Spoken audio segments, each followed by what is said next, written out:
Baik, bismillah. Assalamualaikum warahmatullahi wabarakatuh.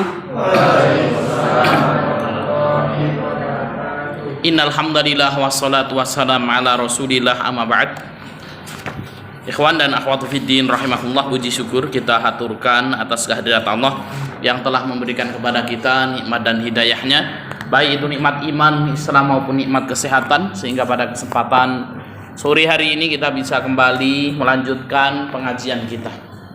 Salawat dan salam semoga senantiasa tercurahkan kepada junjungan Nabi besar kita Muhammad sallallahu alaihi wasallam beserta keluarganya, para sahabatnya, para tabi'in, tabi'ut tabi'in dan seluruh pengikutnya yang senantiasa mengikuti jejak dan risalah beliau sampai yaumul qiyamah. Untuk mendapatkan barokah dari Allah, mari kita buka majelis kita dengan membaca basmalah. Bismillahirrahmanirrahim. Baik, Mbak dan Mas yang dimuliakan Allah Subhanahu wa taala, kita masuk ke bab 1 yaitu hukum Islam. Ya, hukum Islam. Hukum Islam ada 5. Ya, halaman berapa, Mang? 12. Ya. Jadi hukum Islam ada 5. Yang pertama wajib, yang kedua mustahab, yang ketiga mubah, haram dan makruh. Ya. Ikhwanu fiddin rahimakumullah, berbicara tentang hukum Islam. Apa yang dimaksud dengan hukum? Ya. Hukum adalah suatu syariat yang dibebankan oleh seorang mukallaf, di mana seorang yang hidup ya di muka bumi ini kemudian masuk usia balik, maka orang tersebut terkena hukum syar'i ini. Dan hukum di dalam Islam ini ada 5, di mana seluruh aktivitas kita tidak bisa terlepas dari 5 hukum ini. Seluruh aktivitas yang kita lakukan tidak akan keluar dari 5 hukum ini.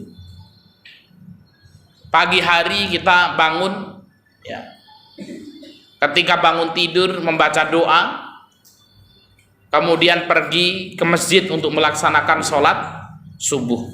Apa hukum sholat subuh? Wajib. Ya. Sebelum sholat subuh kita melaksanakan 2 rakaat sebelum subuh. Apa hukumnya 2 rakaat sebelum subuh? Hukumnya adalah sunnah. Ya.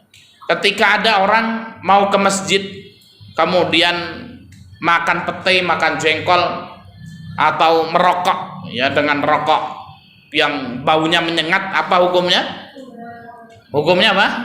Makruh ya, hukumnya makruh ya. Nah, ketika seorang pulang di pagi hari sarapan pagi, apa hukumnya sarapan? Mubah hukumnya. Makan minum adalah mubah ya. Maka apa? Ya, seluruh kehidupan kita ketika seorang balik ya, sampai meninggal dunia ini tidak bisa terlepas dari 5 hukum ini. Muter terus aktivitas yang kita lakukan ya. Bekerja di Umar Bakeri ini hukumnya apa, Mas? Hah? Bagi Mangkarso wajib ya, untuk mencari nafkah anak dan istri kan ya. Bagi yang bujang-bujang ini hukumnya apa? Sunnah ya, wajib juga. Kenapa? Karena di dalam Islam itu ya, orang kalau sudah balik itu orang tuanya sudah berlepas diri ya, tidak ada kewajiban lagi nih ya. Jadi Mas Mahmud ini ya, ketika apa namanya sudah balik ya, maka kemudian orang tuanya nggak ngurusin, nggak berdosa, Mas, kan gitu ya. Jadi kenapa? Karena sudah balik. Nah, hukum Islam ada 5. Yang pertama wajib. Apa itu wajib? Yaitu suatu perbuatan yang apabila dikerjakan dengan niat ibadah mendapatkan pahala, dan apabila ditinggalkan karena lalai mendapatkan dosa. Nah, ini adalah wajib. Dan wajib bagi kita untuk mengetahui 5 hukum ini ya. Yang pertama adalah wajib. Hukum Islam yang pertama adalah wajib, yaitu suatu perbuatan. Apa itu wajib? Suatu perbuatan kalau dikerjakan mendapatkan pahala. Ya, tapi di sini digarisbawahi dengan niat ibadah. Dan apabila ditinggalkan karena lalai, maka kemudian berdosa. Ya, intinya kalau kita simpelkan, wajib itu kalau dikerjakan mendapatkan pahala, kalau ditinggalkan berdosa. Itu wajib. Contohnya apa? Sholat 5 waktu. Ya. Sholat maghrib, sholat duhur, sholat asar. Ya, ini ketika seorang sudah balik. Ya, kapan waktu balik itu? Ya, bagi wanita kalau sudah masuk usia 9 tahun qamariyah, masuk usia 9 tahun kemudian haid, ya maka masuk usia balik. Atau genap usianya 15 tahun qamariyah, ya maka walaupun belum haid, ada wanita yang usianya 15 tahun maka sudah dihitung balik. Nah, kalau laki-laki dihitung balik kalau kemudian usianya 9 tahun, ya 9 tahun kemudian mimpi basah, ya, maka dikatakan balik. Atau kemudian apa? Ndak mimpi basah, genap usianya 15 tahun. Mas Budi bilang, Mas Budi sudah balik atau belum? Belum Pak Ustaz. Kenapa? Belum ngimpi, kan gitu ya. Berapa umurnya Mas Budi sekarang ini? 40. Hah? 30 tahun, kan gitu loh ya. Misalnya ya nggak apa-apa. Nah, 30 tahun kan ya. Nah, maka kemudian apa? Wah, ini sudah balik. Maka kalau sudah balik ini, ya maka kemudian apa? Ya wajib untuk melaksanakan sholat 5 waktu. Ya, maka Rasul Shallallahu Alaihi Wasallam bersabda, "Sholli qa'iman."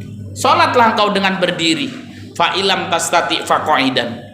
Orang tidak bisa sholat dengan berdiri, maka sholatlah dengan duduk. Fa ilam tastati sholli ala janbik. Kalau tidak bisa sholat dengan miring. Ya kalau nggak bisa sholat dengan miring, fal mustalqiyan, maka sholat dengan terlentang.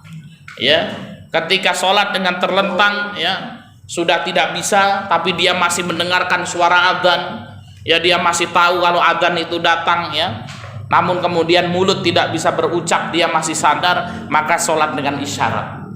Sholat dengan isyarat pun tak mampu, maka ya bawa ke masjid disolatkan. Ya. Jadi apa? Ya, sholat ini ya Mbak dan Mas yang dimuliakan Allah Subhanahu wa taala, sampai seorang meninggal dunia itu masih kemudian apa? Diwajibkan untuk sholat. Ya, maka ini sholat hukumnya adalah apa? Wajib apabila dikerjakan, ya mendapatkan pahala, apabila ditinggalkan maka ya mendapatkan dosa. Ya bagi orang-orang mukallaf, ya kecuali yang bukan mukallaf, ya, seperti anak kecil. Ya, maka anak kecil kemudian apa? Dia tidak melaksanakan sholat, ya maka kemudian apa? Tidak berdosa. Atau orang gila, ya ketika dia tidak melaksanakan sholat, maka kemudian apa? Tidak berdosa. Kemudian yang selanjutnya adalah puasa Ramadan. Nah, itu hukumnya adalah wajib. Ya. Nah, ini yang dimaksud dengan wajib, apabila dikerjakan mendapatkan pahala, dan apabila ditinggalkan maka berdosa.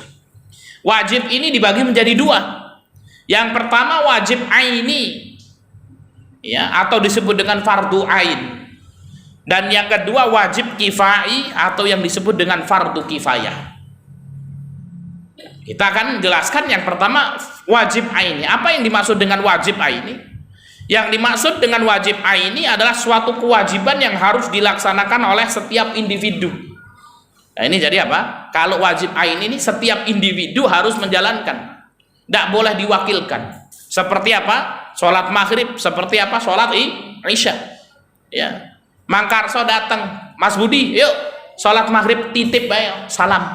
Nah, karo Gusti Allah. Nah, ini kurang ajar. Ya. Maka kemudian apa? Tidak boleh. Ya sudah diwakilkan antum aja. Ya sholat maghrib.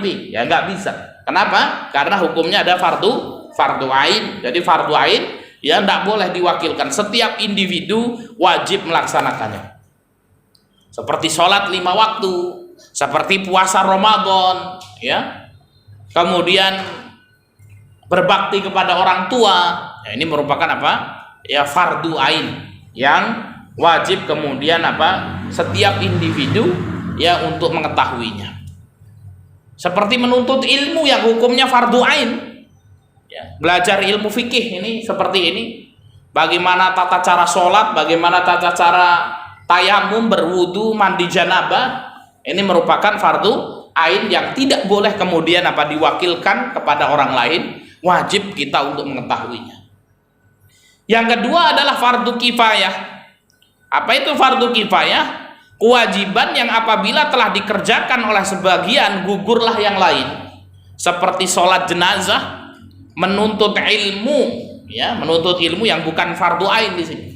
Menuntut ilmu yang hukumnya fardu kifayah karena ilmu itu dibagi menjadi 3. Ya, ilmu syar'i dibagi menjadi 3. Yang pertama ilmu syar'i yang hukumnya fardu ain. Seperti tata cara sholat, tata cara wudhu, ya, mandi besar, yaitu hukumnya adalah fardu ain. Kemudian ada ilmu syar'i yang hukumnya fardu kifayah, mempelajari bahasa Arab, mempelajari ilmu nahwu, sharaf, belajar tafsir, belajar faraid, ya, pembagian waris, itu hukumnya adalah fardu kifayah. Kemudian ada yang hukumnya sunnah, mengetahui dalil dari setiap amalan-amalan yang kita lakukan, itu hukumnya sunnah. Seperti, ya, siapa mas namanya mas? Mas Fauzan sholat duhur. Sholat duhur hukumnya apa mas Fauzan? Wajib. Sebutkan dalil sholat duhur dalam Quran dan sunnah. Hafal nggak mas Fauzan? Hafal nggak? Nggak hafal. Dosa nggak? Ya nggak berdosa. Ya, jadi apa? Ya nggak berdosa. Yang penting mas Fauzan meyakini kalau sholat duhur itu wajib. Maka mengetahui dalil dari suatu amalan yang kita lakukan, hukumnya adalah sunnah. Jadi tidak semuanya itu ya kita tahu wajib tahu dalilnya, enggak. Ada mbah-mbah di Umbul Kluthuk sana itu kan, ya, di pedalaman kemudian sholat maghrib. Ya, mbah mau ngapain mbah? Sholat maghrib. Sebutkan mbah sholat maghrib dari dalil sholat maghrib dari Quran dan sunnah. Dalil itu apa nih kan gitu ya? Nah, dalilnya nggak ngerti, ya, maka kemudian apa? Mengetahui dalil dari suatu amalan yang kita lakukan adalah hukumnya sunnah. Dan di sini yang hukumnya fardu kifayah yaitu adalah apa? Ya, menuntut ilmu yang hukumnya adalah fardu kifayah. Ya, seperti bahasa Arab, mempelajari nahwu, sharaf, faraid, itu hukumnya fardu kifayah. Dan yang ketiga jihad fisabilillah. Ya, itu hukumnya adalah fardu kifayah. Artinya, ya, kalau kemudian apa? Ya, tidak dilaksanakan, semuanya tidak melaksanakan, maka berdosa semua. Contohnya sholat jenazah. Ya, ana tanggane Mang Karsudin ninggal kan gitu. Mang, ayo Mang, layat diurus iki jenazah. Wis lah, tak wakilke kowe wae. Mang Karsudin nggak berangkat, tapi sudah diurus sama Mas Fauzan, sama yang lain, sama Mas Budi. Dosa nggak Mang Karsudin ini? Dosa nggak Mang Karsudin? Nggak berdosa. Kenapa? Ya, mengurus jenazah hukumnya fardu kifayah. Kalau sudah ada yang melaksanakan, maka kemudian apa? Gugur kewajiban bagi yang lain. Ada tetangganya meninggal dunia, nggak diurus. Ya, nggak ada yang mandikan, nggak ada yang mengkafani, dibiarkan ngasih trotoli pitik misalnya. Ya, ngasih kemudian membusuk badannya, satu kampung nggak ada yang mau ngurus. Dosa nggak satu kampung itu? Dosa. Mas Budi dengan sukarela kemudian apa? Ya, mengurus jenazah tersebut. Karena mungkin orang satu kampung ini benci. Ini orang dulu kaya tapi sombong kan gitu ya. Akhirnya sudah kan gitu. Pelit ini orang ini. Waktu hidup pelitnya luar biasa kan gitu ya. Maka kalau orang pelit itu ya dibenci sama orang kan gitu ya. Sehingga kemudian apa? Sesuk titanan mati wis rasa diurusi. Ya, akhirnya meninggal dunia, nggak ada yang ngurus. Satu kampung berdosa semua. Ono Mas Budi teko ya Allah iki mesaki wong ikan gitu ya. Maka kemudian apa? Ya diurusi sama Mas Budi ya, sehingga kemudian ya satu kampung tersebut ya gugur kewajibannya. Itu fardu kifayah ya. Yang kedua sunnah. Apa yang dimaksud dengan sunnah? Sunnah yaitu suatu perbuatan yang apabila dikerjakan mendapatkan pahala dan apabila ditinggalkan tidak berdosa. Nah ini sunnah. Ya, sunnah ini di bawahnya wajib. Ya, kalau sunnah ini dikerjakan mendapatkan pahala, kalau ditinggalkan tidak berdosa. Contohnya sholat witir, puasa Senin Kemis. Nah, itu hukumnya adalah sunnah hukumnya. Menikah hukumnya apa? Wajib atau sunnah mas? Ya. Ayo menikah hukumnya apa mas? Sunah. Nah, sunah berarti nek ora bojo dosa ora? Enggak, kan gitu. Kalau sing wajib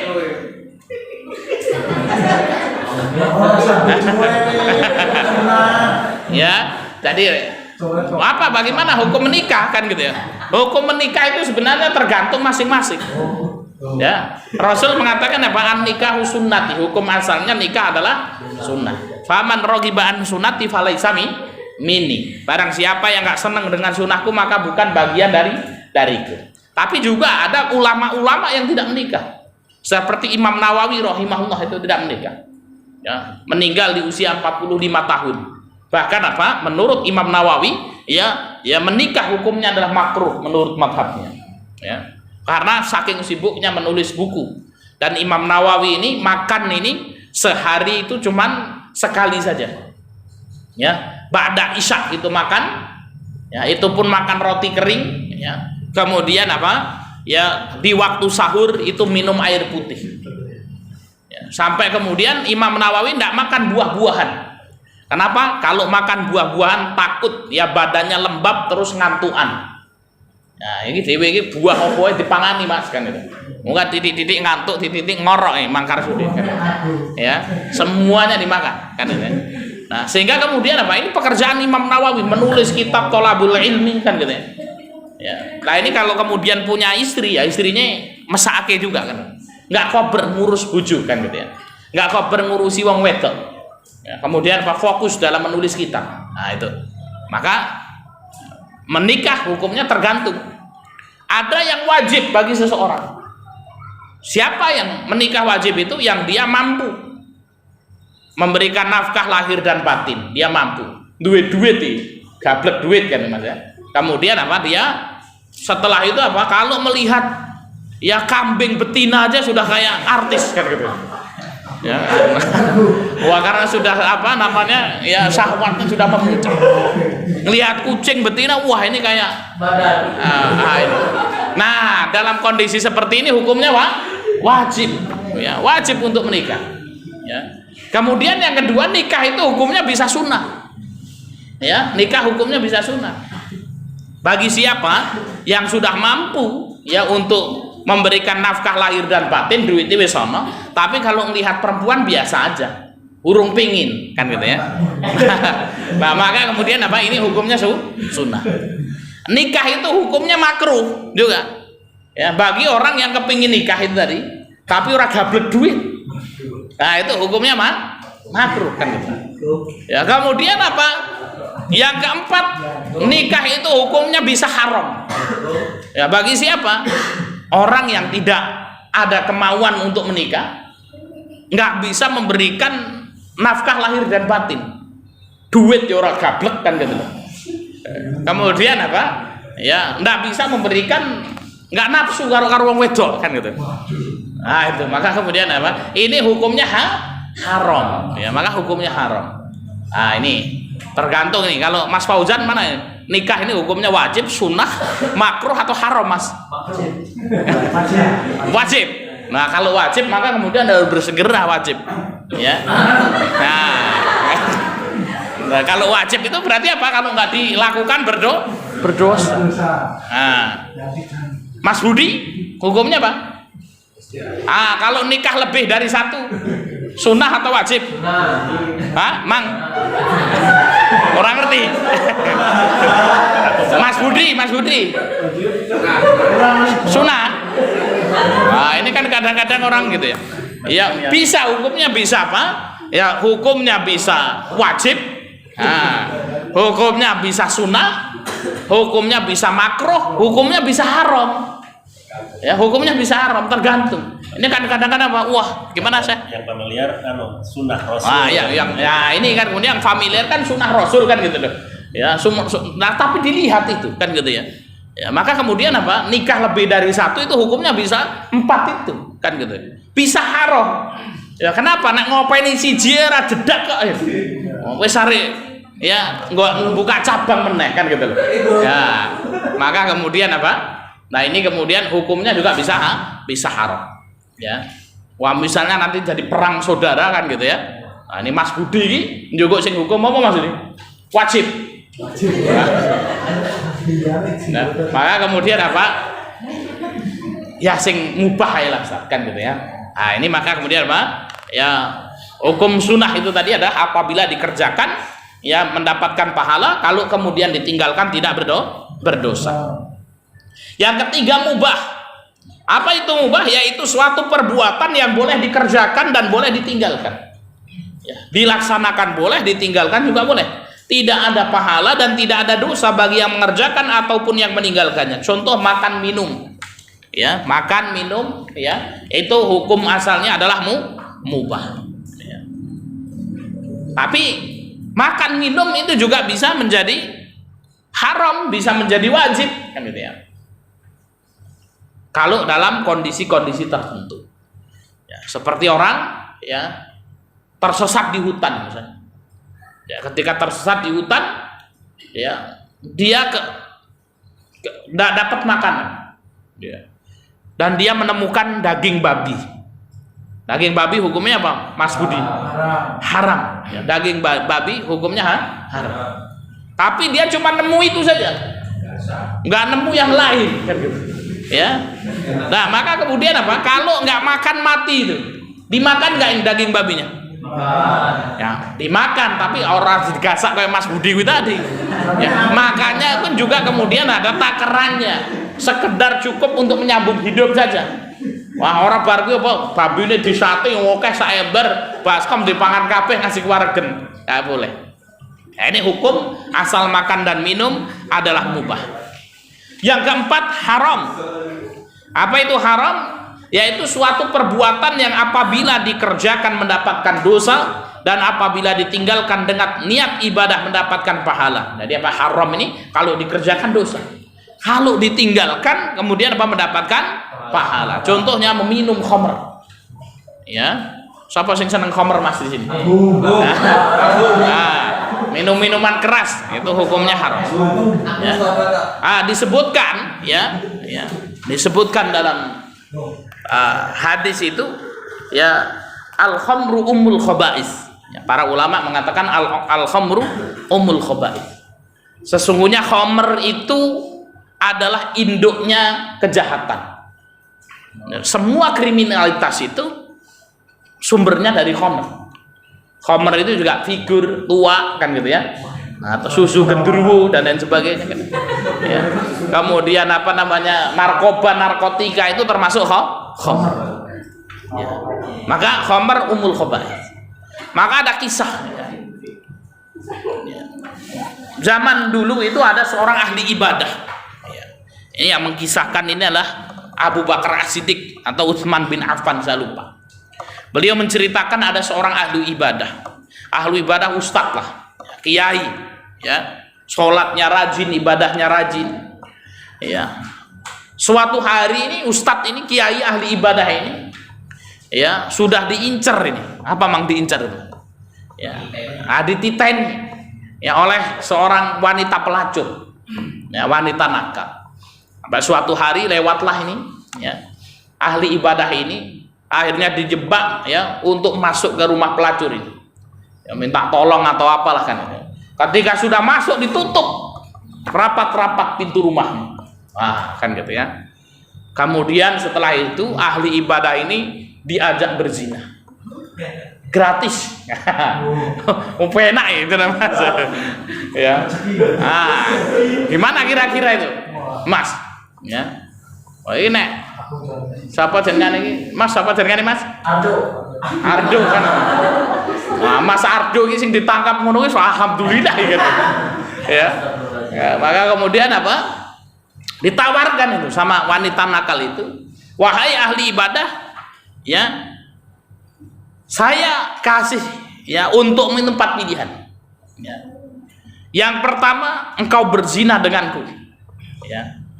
Kalau tidak mau berzina, ya di sisi wanita pelacur itu ada anak kecil, laki-laki. Kalau tidak mau berzina denganku, bunuh ini anak kecil ini. Kalau tidak mau, pilihan yang kedua, pilihan yang ketiga. Ini ada khamr, minumlah khamr ini.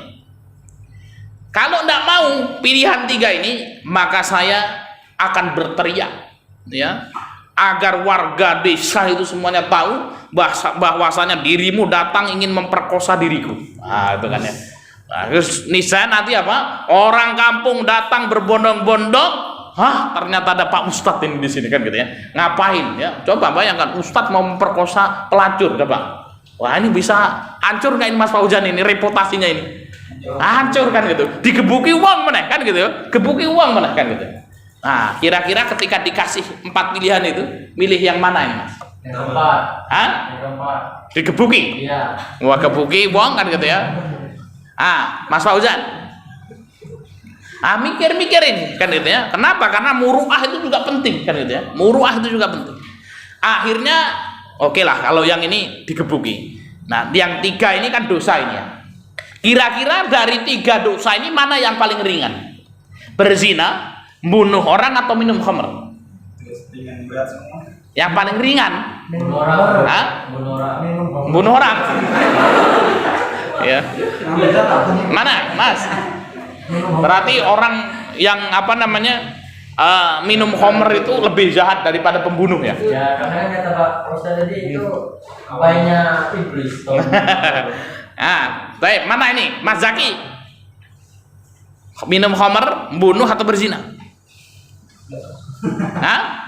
Ya, yang paling ringan mana, Bang? Minum khamr. Paling mabuk, rampung, wis kan tobat toh. Iya toh. Lah kalau berzina ketahuan ya, wah itu bisa dirajam, kan gitu ya. Nah, kalau kemudian membunuh anak kecil, wah itu dosanya membunuh orang. Akhirnya dipilih yang paling ringan itu adalah apa? Minum khamr. Akhirnya ahli ibadah ini minum khamr. Setelah minum khamr mabuk. Setelah mabuk dia agak berzina. Sadar dia kemudian kamu sudah berzina. Ya, maka kemudian habis reputasimu gini. Sudah namamu habis ini. Ya, kalau kamu ingin kemudian selamat, bunuh anak kecil ini. Dibunuh anak kecil tersebut. Setelah anak kecilnya dibunuh, berteriak perempuan ini, wah ini ada ahli ibadah yang telah berzina, telah minum khamr, telah membunuh anak kecil. Ya, habis kan gitu ya. Maka kemudian ya Abu Bakar As-Siddiq mengatakan ya bahwasanya khamr itulah umul khaba'is. Sumber ya dari kriminalitas itu khamr. Ya. Di situ ada khamr, pasti di situ ada perzinaan. Ya. Di situ ada perzinaan, ya. Jadi kalau khamr ini, ya mang sing cok nang desa-desa ki mang. Ning endi? Ciamis kono kan akeh biasanya gitu ya. Nah, kalau kemudian ada orang ngumpul, ini ada khamr kan gitu ya. Biasanya kalau khamr pacitannya apa Mas Budi? Khamr iki kono ana apa? Figur terus sandingannya apa? Kacang kan gitu. Iwak biawak ngerti gitu. Nah, iwak menyawa kan bukan kacang kan gitu. Biasanya ngumpul-ngumpul karo ngapa kuwi? Gaplean judi toh mesti kan? Gitu. Khamr judi. Lah nek menang ngapain? Tuku khamr meneh berzina, ya kan? Ya golek perempuan berzina itu kalau menang. Kalau kalah apa? Kalau kalah ngapain biasanya nih? Nyuri, maling pitik, maling bebek kan gitu ya. Itu sudah itu. Ya nyuri, ya maling motor, ya itu. Ya, maka orang-orang yang maling motor itu kenapa? Ya mereka pasti kemudian dia kecanduan ini khamr ini. Dia kecanduan khamr, pasti dia main judi, pasti main perempuan. Jadi khamr, judi, perempuan, ya, kemudian kriminalitas ini adalah sumbernya sama satu kesatuan.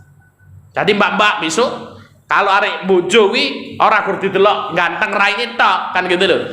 Ya, tapi kemudian suka minum minuman keras. Golek wong kaya Mas Zaki gitu, ganteng ya soleh kan gitu. Nah, contoh kan gitu ya. Nah, itu ya. Nah, maka khamr hukumnya adalah haram. Ya ini, maka dilihat ini. Ya, ini sudah pas ini. Ya. Laki-laki ini kok suka minum, aneh sudah enggak beres ini, keluarganya enggak beres. Nah, ini diiling-iling, Pak, gitu ya. Ya diteliti tenan. Ya, golek kok sing Mas Fauzan itu soleh-soleh kan gitu. Ya. Wong Umar Fakiri insyaallah soleh-soleh ya, Mang ya, kan gitu ya. Ya, insyaallah kan gitu loh. Ya, jangan kemudian ganteng itu kan gitu. Tapi kemudian suka minum minuman keras. Orang kalau suka minum minuman keras sudah pasti itu. Ya, suka main judi. Kalau suka main judi menang itu pasti kemudian suka selingkuh. Ya kalau kalah pasti jadi pencuri. Udah Mas. Ya, ini judu ini kan gitu loh. Nah, maka cari orang-orang yang soleh kan gitu ya. Kayak Mas Budi gini kan soleh kan. Ngolek sing lurus-lurus ya, siratal mustaqim ngono lho. Kan gitu ya. Baik, yang kelima makruh. Apa itu makruh? Yaitu suatu perbuatan yang apabila ditinggalkan dengan niat ibadah mendapatkan pahala dan apabila dikerjakan tidak berdosa. Jadi yang makruh ini kalau ditinggalkan itu mendapatkan pahala, kalau dikerjakan tidak berdosa. Makan bawang ketika hendak masuk masjid dan lain sebagainya. Ini hukumnya adalah makruh ya. Merokok hukumnya apa merokok? Makruh. Hukumnya ada yang mengharamkan, ada yang makruh. Siapa yang masih ngerokok masih sini? Ya. Ya. Nah kalau ngambil yang dosa ya berarti setiap hembusan rokokmu itu ya mendatangkan dosa. Ya. Kalau makruh ya berarti dibenci saja. Baik ya. Ini 5 hukum Islam. Ada yang ditanyakan di sini? Silakan. Satu saya. Ya. Dengan pembahasan terkait anak laki-laki yang sudah balik. Nah,